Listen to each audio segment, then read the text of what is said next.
திருச்சிற்றம்பலம்.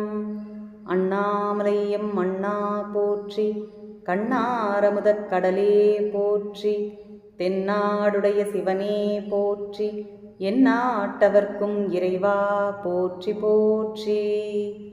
அனைவருக்கும் வணக்கம்.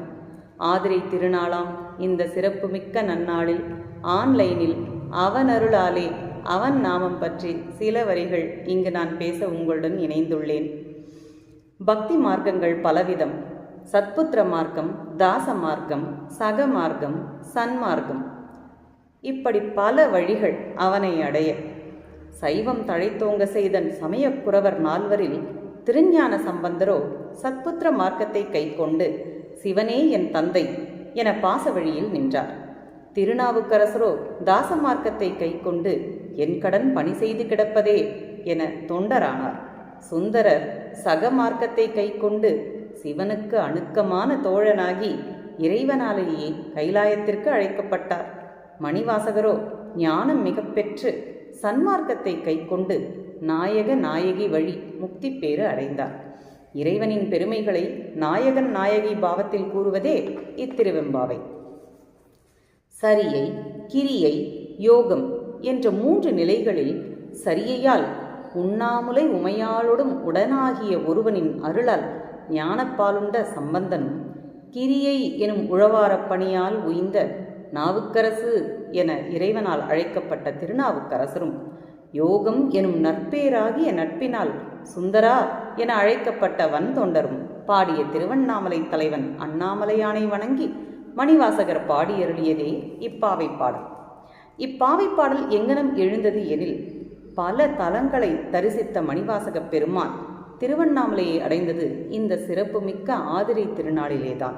மார்கழி திருவாதிரை திருநாளிலேதான் அவர் திருவண்ணாமலையை அம்மையப்பனை காண இங்கு வந்தது.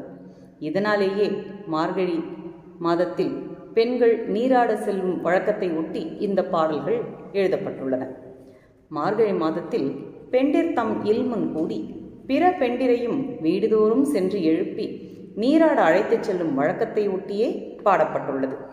பக்குவ முதிர்ச்சியுடைய ஆன்மா பக்குவமற்ற இருளில் மூழ்கி கிடக்கும் ஆன்மாவை இறைவனின் அருட்கடலில் மூழ்கி தூய்மையாகலாம் வா எம்பாவாய் என அழைத்துச் செல்வதை போன்று இந்த பாடல்கள் பாடப்பட்டுள்ளன.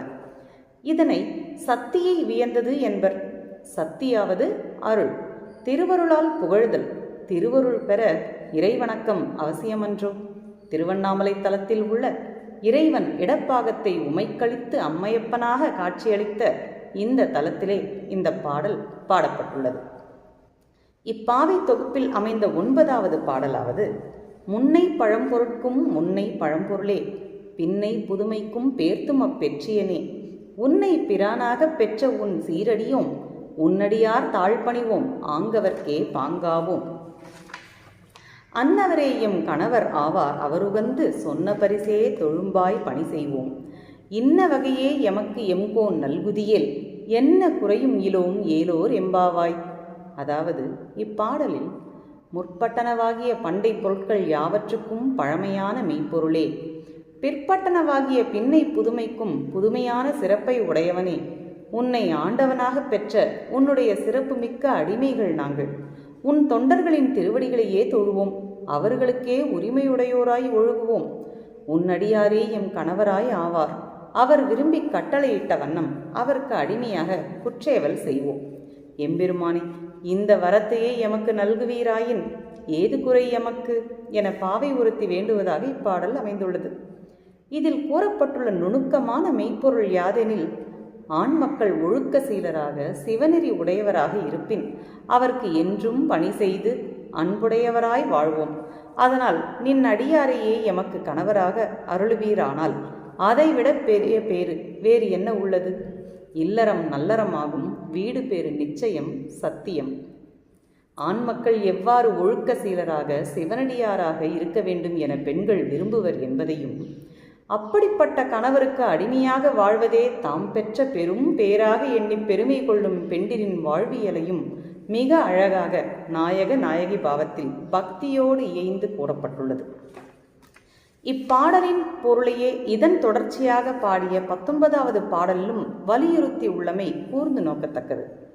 பாடல்: முன்னை பழம்பொருளானவனே, பழங்காலத்தில் சொன்ன சொல்லால் உன் கையில் பிள்ளை உனக்கு அடைக்கலம் என்று அங்கு அப்பழஞ்சொல் புதுக்கும் எம் அச்சத்தால் எங்கள் பெருமானாகிய உன்னிடத்து ஒன்று உரைப்பதை கேட்பாயாக. அது என் எனில், உன் நண்பர் தோளையன்றி மற்றவர்களை நாங்கள் தழுவக்கூடாது, மேலும் மற்றவருக்கு எப்பணியும் செய்யுமாறு அமைதலும் கூடாது, உன்னையன்றி இரவும் பகலும் வேறெதையும் காணவும் கூடாது என்று வேண்டுகின்றனர். இதில் ஆண்டவன் தொண்டை விட அடியார்க்கு தொண்டு செய்வதே உன்னதமானது என விளக்கப்பட்டுள்ளது. பழமைக்கு பழமையாய் பல நூற்றாண்டுகளுக்கு முன் மாணிக்கவாசகர் பாடியது புதுமைக்கும் புதுமையாய் இனி எத்தனை நூற்றாண்டுகள் கழித்தும் அன்றைய இளைஞர்கள் இளைஞர்களின் வீடு பேரை உறுதி செய்வதாய் உயர்ந்து நிற்கிறதே. பாவை பாடலை கேட்ட இறைவன் மணிவாசக பாவை பாடிய வாயால் கோவையும் பாடுக என விரும்பி கேட்க வைத்த பெருமை உடையது இத்திருவெம்பாவை.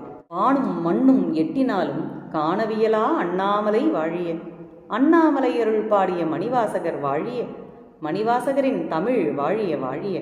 தமிழ் வளர்க்கும் வாகை தமிழ்ச்சங்கம் வாழிய வாழிய வாழியவே. மங்களம் தரும் மார்கழியில் மகிழ மரத்து நாயகன் அண்ணாமலையானின் மகிமையை பாடும் திருவெம்பாவை பற்றி ஆதிரை திருவிழாவில் அவன் அருளாலே கலந்து கொண்டு உரையாற்ற கிடைத்த நல் வாய்ப்பிற்கு நன்றிகள் கோடி. பக்தியே தியானம், பக்தியே யோகம், பக்தியே ஞானம், பக்தியே மோட்சம். திருச்சிற்றம்பலம்.